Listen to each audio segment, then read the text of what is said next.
to make sure you contact your state representatives, both the representatives and the senators, and tell them to stop politicizing our standards for our kids. And State School Superintendent Tony Evers joins us now on Up Front. Superintendent, it's good to have you back on the program. Thanks, Mike. Appreciate it. Why YouTube? I mean, that's a pretty unusual action for somebody like you. Well, we have to get the word out, and so we try every means possible. And this is such a huge issue for our schools and our parents, and most importantly for our kids. We decided we'd use every possible means, and YouTube was one of them. It turned out to be well received and used quite a bit, actually. This has been an open public debate since I've been state superintendent. I ran on it twice. Twice I was elected, talking about the Common Core state standards and how it's going to improve the education and the achievement of our students. So I don't buy that. The people that are opposed to the Common Core, I've never had one of them come up and say, you know, this one on page 32 I don't like. It's all about the idea that somehow this is an imposition from Washington, D.C. They call it Obama Core. I think most of the arguments are really quite specious. Why are you so pessimistic that they would come up with something that is inherently political? Don't you think that it could actually result in standards that might be even better than what Common Core has dictated? No. You don't feel there's any chance of that? I don't feel there's any chance of that. Clearly, it's a politicization of the process. The people that are appointed, there's more appointed by, fewer appointed by me than by the governor and the legislature. So clearly it's become very, very political.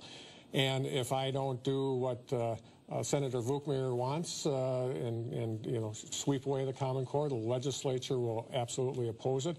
It'll go to the floor of the legislature. Can you think of anything so absurd as to have legislators talking about and writing standards on the floor of the Assembly and the Senate? Absolutely, it's politics, and it's not very pleasant politics to think about. I don't think the parents of the state really want our legislators writing standards. Do you essentially become, if this legislation goes forward, does it really matter what Tony Evers thinks about any of this? I mean, that's a fair question, is it not? It is a fair question. I do believe this whole issue, and there's others too, is really trying to marginalize the office of the state superintendent, and I'm going to fight that. I had predecessors that had to fight that. I'm going to fight it too. But this issue really isn't about marginalizing the state superintendency. It's around making things political and making standards political and turning their back on the kids of the state. The kids of the state need these standards. They've been using them for several years now. Teachers are teaching from those standards in our classroom and having success. What's wrong with that? I don't get the picture. When you look back at this, what happened here?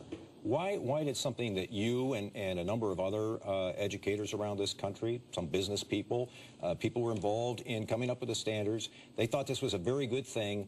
What happened? Yeah, well, the Tea Party is absolutely opposed to this, and they're framing it in terms of federal intrusion into our lives. It's a local control issue, they say. Well, it's a local control issue, but believe me, if we start writing standards on the floor of the legislature, it's no longer a local issue. It's going to be a state issue.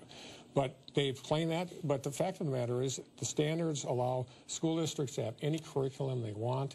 The teachers can be even more creative than they've ever been before. There's probably going to be more local control with the Common Core standards and less. State School Superintendent Tony Evers, good to have you back on the program. Great to be here, Mike. Thank you.